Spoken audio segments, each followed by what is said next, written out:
મને એટલી બધી કમેન્ટ આવતી હતી ને કે બરફ ક્યારે પડશે ભાઈ. જેને બરફની હવે ટેન્શન હતી ને કે ક્યારે પડશે એ હવે ફાઇનલી છે ને હું તમને દેખાડી દઉં છું. આ દેખાય લેર, આ દેખાય ઉપરની, આ ઉપરની લેર દેખાય છે ને તમને.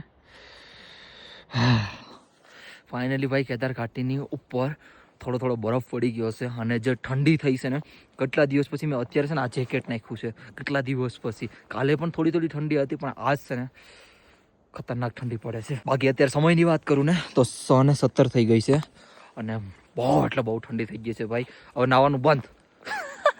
બહુ ઠંડી પડે રાખી. મેં 2 જેકેટ પહેર્યું કે અંદર પણ પહેરેલું છે પણ આ જો નજારો યાર બહુ મસ્ત થઈ ગયો. મને પેલી સાઈડ પણ અંધારું થઈ ગયું, બાકી તમને દેખાડત ત્યાં પણ થોડું એવું લાગ્યું કે સાઈડે બરફ પડ્યો છે પણ આ છે ને અત્યારમાં જ પડેલો છે.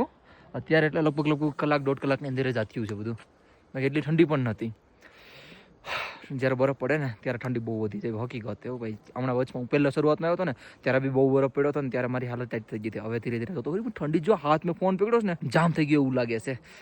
કંઈ નહીં ભાઈ, ફાઇનલી કેદાર ઘાટીમાં ધીરે ઠંડી વધે રાખી છે અને બરફ પણ ઉપર ઘાટીમાં ઉપર પડે રાખ્યો છે. ઘાટીમાં અહીંયા નથી પડ્યો, મંદિર સાઈડ નથી પડ્યો પણ ઉપર મેન પહાડ છે ને એમાં દેખાઈ ગયો છે. જો કોઈ ઠંડીની મજા લેવા માંગતો હોય અથવા જો કિસ્મતમાં હશે તમારા અને તમે આવ્યા ને બરફ પડ્યો તો હવે આવી જજો. ખાલી 12-15 દિવસમાં હવે મને લાગે છે કે બરફ પડશે 100%.